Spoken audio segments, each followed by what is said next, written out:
Ao anatin'ny vaovao ara-tsosialy indrindra raha no anoizantsika ny fampahalam-baovao iray volana tao atrina ny hetsika fanairana no tanterahana tamin'ny volana febroary lasa teo dia nanatanteraka hetsika fanairana faharoa indray ireo mpiasam-panjakana mivondrona eo anivon'ny vondrona isanjikaly ny mpiasam-panjakana tamin'ity androany ity nanome feptoana ho an'ny gouvernemanta handanina ny volavoladim-panjakana mamaritra ny marika raha matokana moa izy ireo mamintina ny vaovao amintsika ramora avaka Randriamanalina sy Mamy Rasamuely.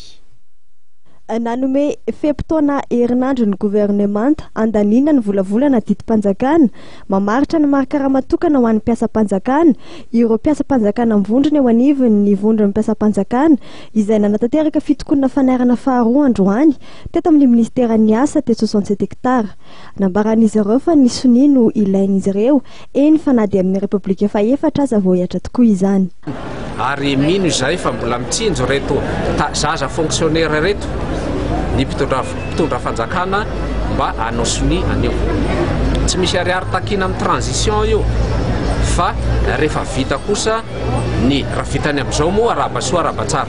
fa dia fangatana anao soni anio no takiny ny fonctionnaire. Ao anatin'ity volavolana didim-panjakana mamaritra ny marika raha matokana ho an'ny mpiasam-panjakana ity izay efa nandalo fandiniana nanomboka tamin'ny volana oktobra 2024 ka hatramin'izao ny famerana ny marika raha ambany indrindra ho 700 izany hoe manodidina ny 3 ariary raha toka 700 ny marika raha mafarany ambany amin'izao fotoana izao izay manodidina ny 1 ariary. Voafaritra ao anatin'ity volavolana didim-panjakana ity ihany koa ny tokony hamerana ny marika raha mambony indrindra ho 707 raha toka 530 zany amin'izao fotoana izao.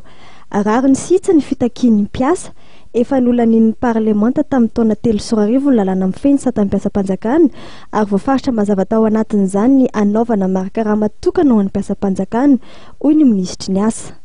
Io fitakian'ny fonctionnaire io ane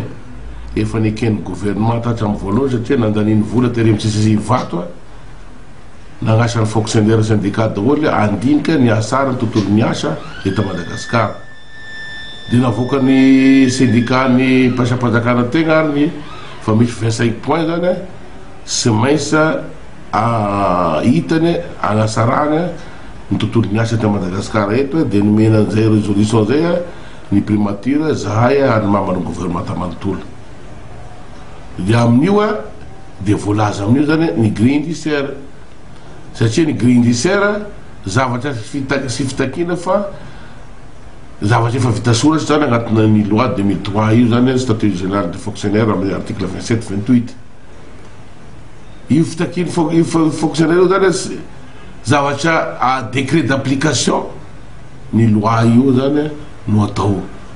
Ratsaivana efa nisy ny fananganana komity ministériel ahitana ny primature ny ministeran'ny vola sy ny ministeran'ny asa rehefa nanao fanohanana makasika ity volavola didim-panjakana ity ny ministeran'ny vola nomena feptoana hatramin'ny 12 janoary lasa teo moa ity komity ity hitondra fanamarena makasika izany izay tsy nahay nomba avao hatreto ary mitarika izao fihetsehany mpiasam-panjakana izao.